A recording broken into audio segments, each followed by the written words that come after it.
selalu terkoneksi dengan Allah Ta'ala. Terkoneksi. Jadi niatnya Rasulullah itu udah langsung plek. Kalau kita ngomong Rasulullah nih Pak, karena Rasulullah itu ya pokoknya terkoneksi sama Allah terus lah. Nah, niat sholat untuk kita orang awam itu dari hadis Nabi, kemudian ada problem masyarakat, problem orang umum, itu kemudian dipertemukan menjadi satu instrumen ajaran. Ajaran. Kalau dari hadis Nabi itu kan begini, innamal a'malu binniyat wa innamal likulli imri'in ma nawa. Segala amal itu tergantung niatnya. Tergantung ini ada dua Pak. Kata tergantung itu sahnya ataukah sempurnanya? Sahnya ataukah sempurnanya? Nah itu nanti ada pembahasan tersendiri. Singkat cerita, untuk bab sholat, niat itu ya masuk kategori rukun. Intisari dari sahnya sholat. Kan begitu Pak? Betul ya?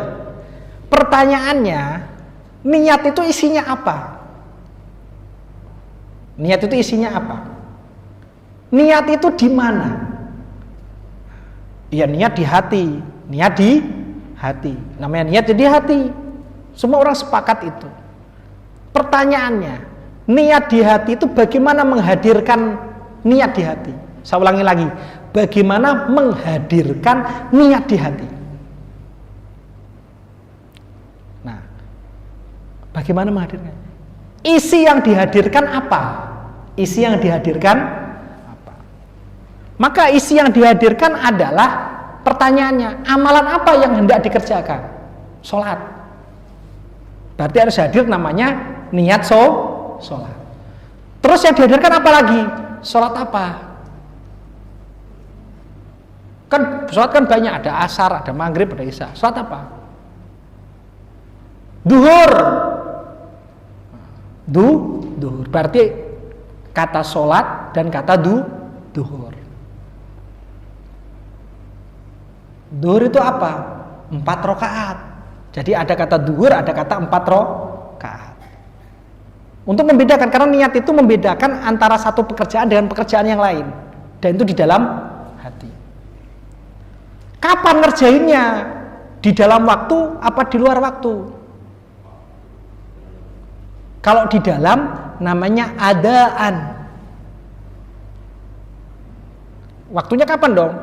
Saya niat sholat duhur, ya boleh saja, tapi tidak bisa. Karena waktu duhur belum masuk. Karena ada ibadah yang harus terikat sama waktu.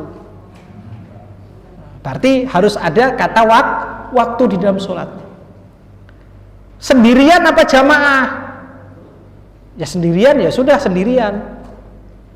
Kalau jamaah, makmuman atau imam. Karena untuk membedakan dengan kerjaan yang lain. Mustaqbilal kiblati, saya prosesinya menghadap kiblat. Harus hadir itu. Terus terakhirnya, untuk apa kamu sholat? Lillahi ta'ala. Jadi apa yang dihadirkan dalam sholat tadi? Pekerjaannya apa? Teknisnya yang membedakan dengan yang lain apa?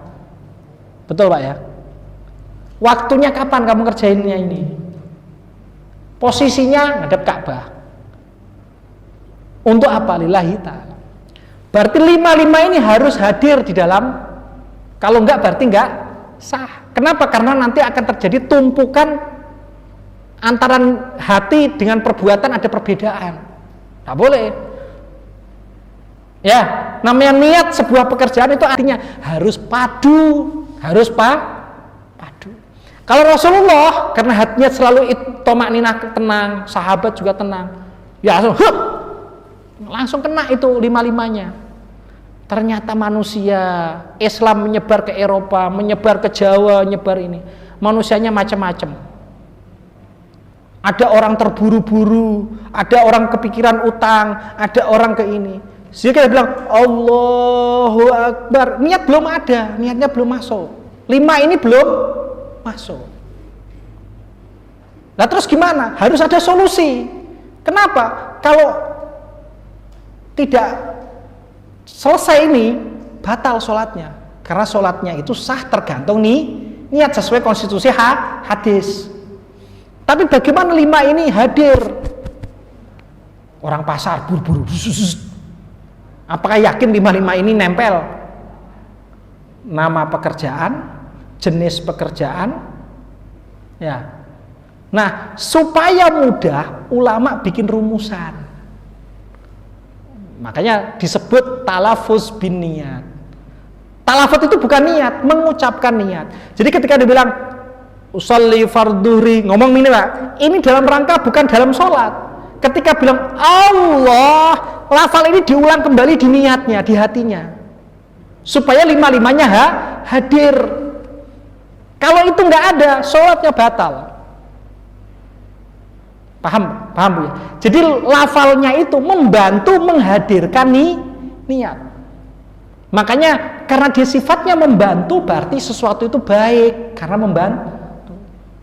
Kalau nggak pakai nggak apa-apa, mungkin levelmu sudah dekat sama Rasulullah, jadi nggak apa-apa. Tapi ngaca dirimu, sudahkah hadir itu 5? Ngaca, ya kita ngaca masing-masing saja. Kadang saya juga nggak pakai usolli juga, gitu loh. Tapi sebelumnya saya sudah gitu loh Pak, tak batak dulu gitu loh. Jadi ketika Allah itu langsung gitu tanpa lafal. Tapi kan tidak semua orang sama dengan saya. Ada orang keburu-buru masuk masjid, keburu ini. Gitu Pak ya. Nah, jadi ulama punya apa? Soal sholat ini kita diberikan teknisnya saja. Diambil rumusannya saja. Nah, di dalam rumusan ulama ya, untuk orang sholat di luar waktu itu namanya qadha. Ini rumusan para ulama. Kalau di dalam waktu namanya ada itu di dalam waktunya ada. Qadha itu artinya bayar, berarti di luar waktu. Kalau sudah sah tapi kok ada yang ragu-ragu apa gitu, namanya i'adah, diulang. Tapi diulang ini harus jelas pengulangannya. Yang diulang apa? Subuh, ya subuhnya diulang. Subuh itu 2 rakaat. Nah, seperti niat itulah. Paham Bu ya? Jadi mengucapkan kayak usolli itu adalah jawaban ulama untuk umat yang seterusnya, yang di bawah. Oh, nggak ada hadisnya tentang Rasulullah bilang usolli. Ya memang nggak ada. Karena Rasulullah itu langsung satu kegiatan itu semua mulai dari nama kegiatannya, teknisnya itu sudah langsung nyatu dengan Rasulullah. Karena hatinya itu sudah sama Allah. Begitu pula para sahabat dan seterusnya. Tapi kita sebagai umat zaman akhir, ada orang pindah agama dari ini, ada orang dia pengabdi harta benda, dia pengabdi ini, hatinya itu macam-macam. Tapi kan ulama mikirin, jangan sampai sholatnya nggak sah, jangan sampai. Makanya disediakan rumusan. Nah rumusannya itu adalah bagaimana sholatnya sah, niatnya harus sah. Bagaimana niatnya harus sah, dikasih rumusan. Yang kira-kira ketika masuk dalam hati, itu langsung.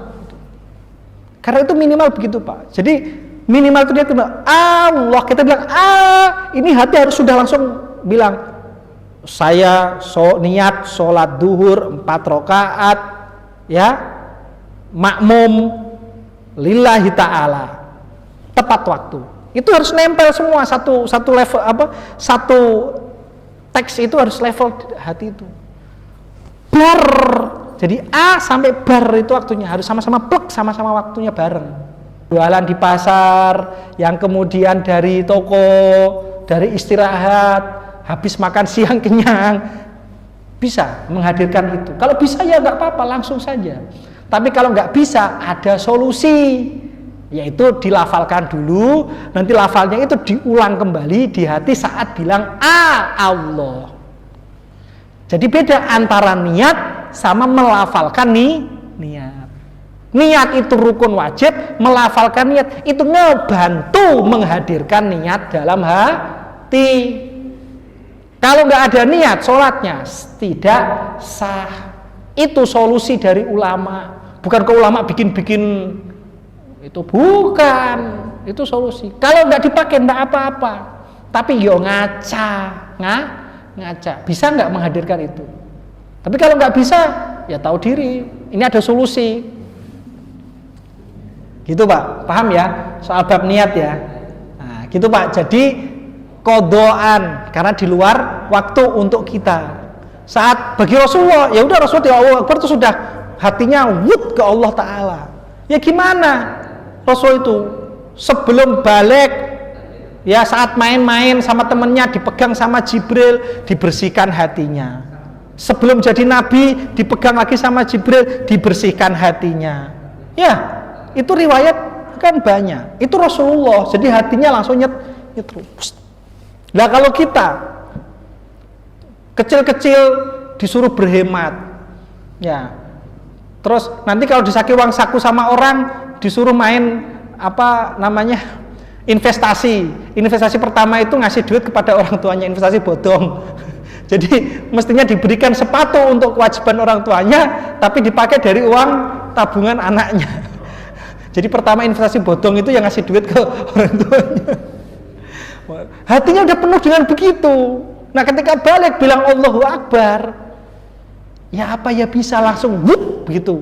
Ya kalau bisa ya alhamdulillah. Kalau tidak bisa, ini loh ada solusi ulama. Gitu Pak ya. Dimengerti ya bab tentang haid. Tapi kalau sudah masuk ke mustahadah saya kurang paham. Tapi kalau haid insya Allah masih bisa menjelaskan saya. Dan maaf kalau nanti bicara haid saya ingin untuk